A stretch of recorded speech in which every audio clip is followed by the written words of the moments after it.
Chapter 12. Sound the alarm, shouted Vicus, and the place exploded in frantic activity. Horns began blowing, people rushed in and out, bats swooped in for orders and disappeared again without taking the time to land. Everyone ignored Gregor as they shifted into emergency mode. He wanted to ask Vicus what was going on, but the old man stood in the high hall in a blur of bat wings giving commands. Gregor went out on the balcony and could see regalia swarming like a beehive. Many rats were coming. The Underlanders were going into defense mode. Suddenly, he realized they were at war. The terrifying thought in the height of the balcony made Gregor lightheaded. As he stumbled back inside, a strong hand caught his arm. Gregor the Overlander, prepare yourself, for we leave shortly, said Vicus. For where? Where are we going? Asked Gregor. To rescue your father, said Vicus. Now? We can go with the rats attacking, said Gregor. I mean, there's a war starting, right? Not any war. We believe it is the war foretold in the prophecy of Gray, the one that may bring about the complete annihilation of our people, said Vicus. Pursuing the quest for your father is our best hope of surviving it, said Vicus. I can take Boots, right? Asked Gregor. I mean, I'm taking her, he corrected himself. Yes, Boots shall come, said Vicus. What should I do? You said to prepare myself, asked Gregor. Vicus thought for a second and called Marith over. Take him to the museum. Let him choose whatever he thinks may aid him on the journey. Ah, here is the delegation from Troy, said Vicus. He stepped into another storm of wings. Gregor ran after Marith, who had sprinted for the door. 3 staircases and several halls later, they arrived at a large chamber filled with loaded shelves. Here is that which has fallen from the overland. Remember, what you choose, you must carry, instructed Marith, thrusting a leather bag with the drawstring into his hands. The shelves were filled with everything from baseballs to car tires. Gregor wished he had time to go through the stuff more carefully. Some of it must have been hundreds of years old, but time was a luxury he didn't have. He tried to focus. What could he take that would help on the trip? What did he need most in the Underland? Light. He found a flashlight in working condition and collected batteries from every electrical thing he could find. Something else caught his eye. It was a hard hat like construction workers wore. There was a built-in light on the front, so they could see in the inky tunnels beneath New York City. He grabbed the hat and crammed it on his head. We must go, ordered Marith. We must get your sister and take flight. Gregor turned to follow him, and then he saw it. Root beer, an honest-to-goodness, unopened, only slightly dented can of root beer. It looked pretty new. He knew it was an extravagance, that he should only take essentials, but he had to have it. It was his favorite drink, plus it made him think of home. He stuffed the can in his bag. The nursery was nearby. Gregor ran in and saw Boots sitting happily among 3 Underlander toddlers having a tea party. For a second, he almost changed his mind and left her there. Wouldn't she be safer here in the palace? But then he remembered the palace would soon be under siege by rats. Gregor knew he couldn't leave her to face that alone. Whatever happened, they would stay together. Dulcet quickly helped Gregor into a backpack and slid Boots inside. She fastened a small bundle to the base of the backpack. Catch cloths, she said, a few toys and some treats. Thanks, said Gregor, grateful someone had thought of the practical side of traveling with Boots. Fare you well, sweet Boots, said Dulcet. She kissed the baby's cheek. Bye-bye, Dulcie, said Boots. See you soon. That was what they always parted with at Gregor's house. Don't worry, I'll be back. I'll see you soon. Yes, I will see you soon, said Dulcet, but her eyes filled with tears. Take care, Dulcet, said Gregor, giving her hand an awkward shake. Fly you high, Gregor the Overlander, she said. In the high hall, the mission was readying for departure. Several bats had lit on the ground and were being loaded with supplies. Gregor saw Henry hugging a painfully thin teenage girl goodbye. She was weeping uncontrollably despite his attempts to comfort her. The dreams, brother, she sobbed. They have worsened. Some terrible evil awaits you. Do not distress yourself, Nerissa. I have no plans to die, said Henry soothingly. There are evils beyond death, said his sister. Fly you high, Henry, fly you high. They embraced, and Henry swung up onto his velvety black bat. Gregor watched nervously as the girl came his way. He could never think of the right things to say when people cried, but she had pulled herself together by the time she'd reached him. She held out a small roll of paper. "For you, Overlander," she said, "fly you high." And before he could answer, she had moved away, leaning on the wall for support. He opened the paper, which wasn't paper but some sort of dried animal skin, and saw that the prophecy of Gray had been carefully written upon it.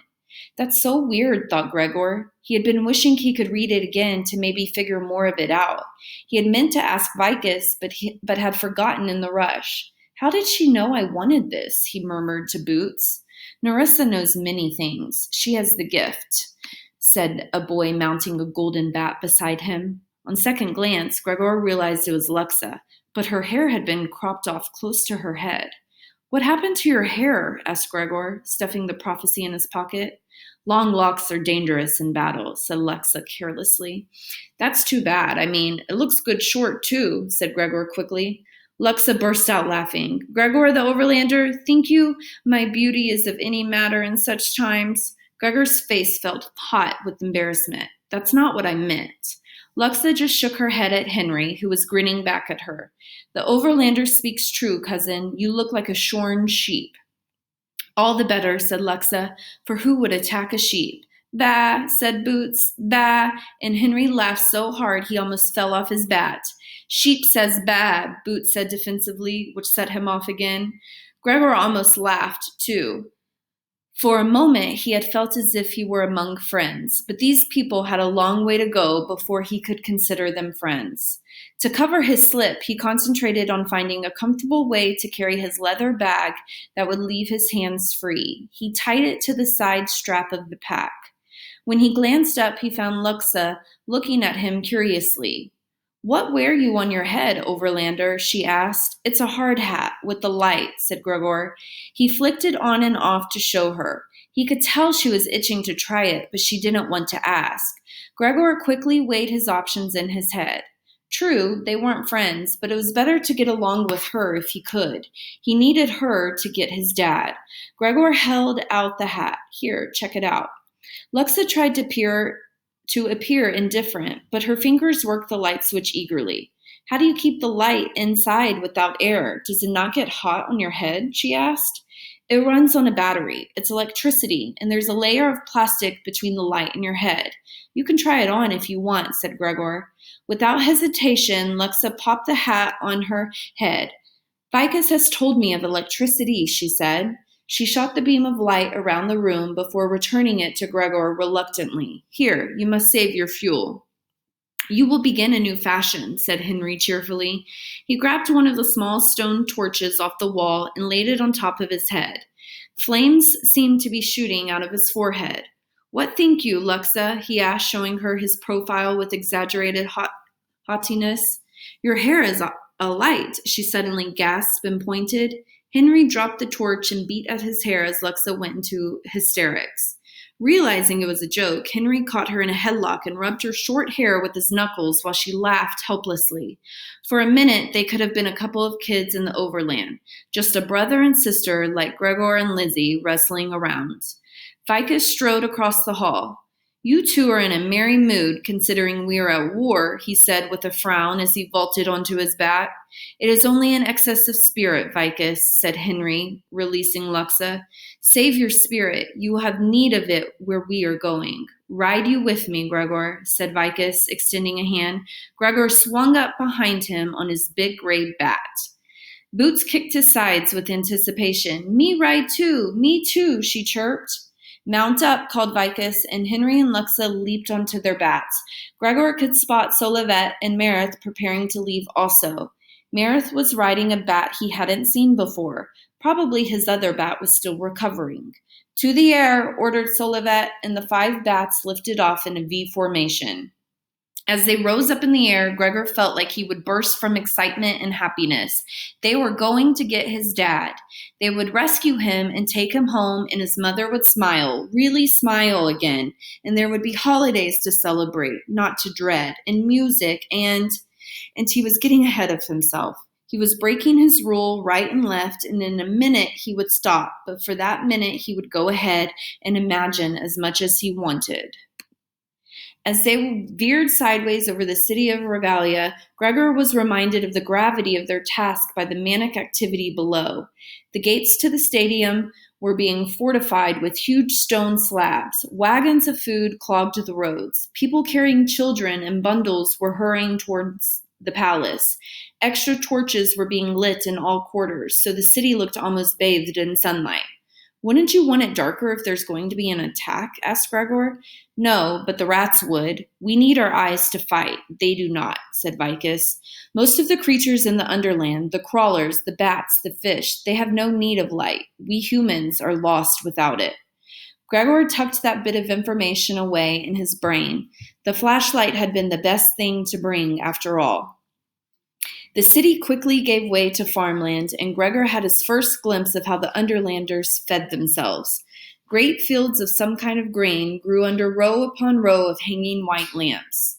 "What runs the lamps?" asked Gregor. "They burn with gas from the earth. Your father was most impressed with our fields. He suggested a plan for lighting our city, too. But at that moment, all light must go for food," said Vicus. "Did an overlander show you how to do that?" asked Gregor. "Gregor, we did not leave our minds in the overlands when we fell. We have inventors just as you do, and light is most precious to us. Think you we poor Underlanders might not have stumbled upon some manner of harnessing it ourselves?" said Vicus good-naturedly. Gregor felt sheepish. He had sort of thought of the Underlanders as backward. They still used swords and wore funny clothes, but they weren't stupid. His dad said even the cavemen had geniuses among them. Somebody had thought up the wheel. Solivet flew parallel to them, but she was deep in conversation with a pair of bats that had joined the party. She uncurled a large map on her bat's back and scrutinized it. "Is she trying to find where my dad is?" Gregor asked Vicus. "She is forming a plan of attack," said Vicus. "My wife leads our warriors. She goes with us not to direct the quest, but to gauge the level of support we might expect from our allies." "Really? I thought you were in charge." "Well, you and Luxa," he said, because really he couldn't tell how that all worked out. Luxa seemed able to order people around, but she could still get in trouble for stuff. "Luxa will ascend the throne when she turns 16. Until then, Regalia is ruled by the council. I am but a humble diplomat who spends his spare time trying to teach prudence to the royal youth. You see how well I succeed," Vicus said wryly. He glanced at Henry and Luxa, who were flipping wildly in the sky, trying to knock each other off their bats. "Do not let Solivet's gentle demeanor fool you. In the planning of battles, she is more cunning and wily than a rat." "Wow," said Gregor. Her gentle demeanor had fooled him. Gregor shifted his weight on the bat and something poked his leg. He pulled the prophecy Nerissa had given him from his pocket and unrolled it. Maybe now would be a good time to ask Vicus some questions. "So, do you think you could explain this gray prophecy to me?" "The prophecy of gray," corrected Vicus. "What of it puzzles you?" "The whole thing," thought Gregor. But he said maybe we could just go through it a piece at a time. He studied the poem. "Beware, Underlanders, time hangs by a thread." Well, that seemed pretty clear. It was a warning. "The hunters are hunted, white water runs red." He asked Vicus to unravel the second line. "The rats are traditionally the hunters of the Underland, for they would happily track and kill the rest of us. Last night we hunted them to save you, so the hunters were hunted. White water ran red when we left their bodies to the river." "Oh," said Gregor. Something was bothering him, but he couldn't put his finger on it. "The gnawers will strike to extinguish the rest." "Are the gnawers the rats?" he asked. "Exactly so," said Vicus. "The hope of the hopeless resides in a quest. The quest to get his dad. So he'd escaped. The Underlanders had saved him, and now they were at war and off on the quest." Gregor suddenly knew what was bothering him. "So, this whole thing is my fault," he said. "It never would have happened if I hadn't tried to escape." He thought of the approaching army of rats. What had he done? No, Gregor, put that from your mind, said Vicus firmly. You are but one player in a very long and difficult tale. The prophecy of Grey trapped you as it trapped us long ago. Gregor was silent. He didn't exactly feel better. Read on, said Vicus, and Gregor's head drooped to the page. The lights of regalia had faded away, and he had to squint to read by the faint torchlight. An overland warrior, a son of the sun, may bring us back light, he may bring us back none. But gather your neighbors and follow his call, or rats will most surely devour us all. So, you say this next part is about me, he said unhappily. Yes, you are the overland warrior, for obvious reasons, said Vicus, although Gregor didn't think the reasons were too obvious. You are a son of the sun, as an overlander, but also the son who seeks his father. This is the sort of comedic wordplay Sandwich delighted in. Yeah, he was a funny guy, said Gregor gloomily. Ha ha. Now the lines that follow are most gray, said Vicus. Sandwich could never clearly see if in fact you succeed in bringing back light or if you fail, but he most adamantly insisted we attempt the venture or die by the rat's teeth. Well, that's not too inspiring, said Gregor. But for the first time, Sandwich had struck a chord with him. The possibility that Gregor might fail made the whole prophecy more plausible.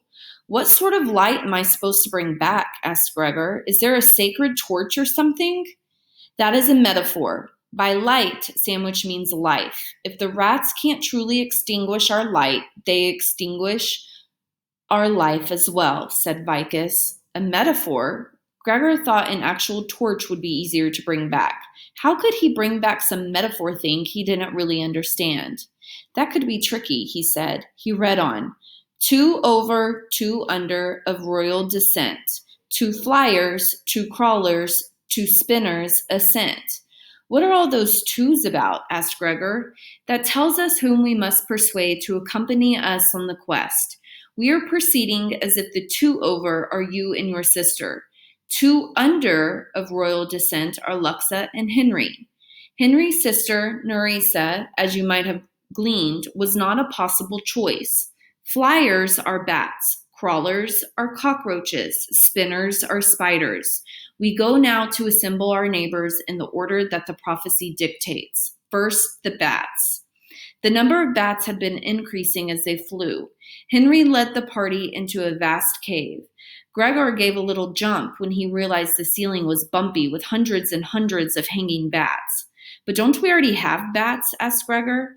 We need official permission to take them on the quest, said Vicus. Also, there are matters of war to discuss. A towering cylinder of stone sat in the center of the cave. Its sides were as slick as those of the palace. On the round, flat top, a group of bats waited. Vicus turned back to Gregor and whispered, We humans know you to be the warrior, but other creatures may have doubts. Whoever you think you may or may not be, it is essential that our neighbors believe you are the one. Gregor was trying to unwind that in his head when they landed next to the bats on the huge pillar of stone.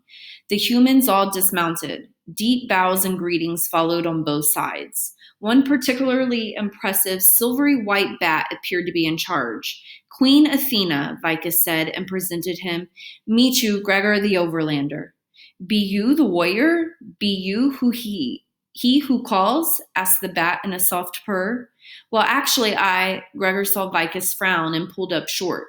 He'd been about to go into his spiel about how he wasn't the warrior, but then what? Vicus had whispered something about others believing he was the one. There was a war beginning. The bats weren't likely to send off valuable flyers on a wild goose chase. If he denied he was the warrior now, the quest would be called off, and his father would be as good as dead. That sealed it. Gregor stood up straight and tried to control the quaver that slipped into his voice. I am the warrior. I am he who calls. The bat was still for a moment, then nodded. It is he. She spoke with such certainty that for a second, Gregor succeeded in thinking of himself as a warrior, a bold, brave, powerful warrior that the Underlanders would tell stories about for centuries. He could almost see himself leading a squadron of bats into battle, stunning the rats, saving the Underland from Gigo IP, announced Boots, And there he stood, a boy in a goofy hard hat with the beat up flashlight and a bunch of batteries he hadn't even tested to see if they still had juice. The mighty warrior excused himself and changed a diaper.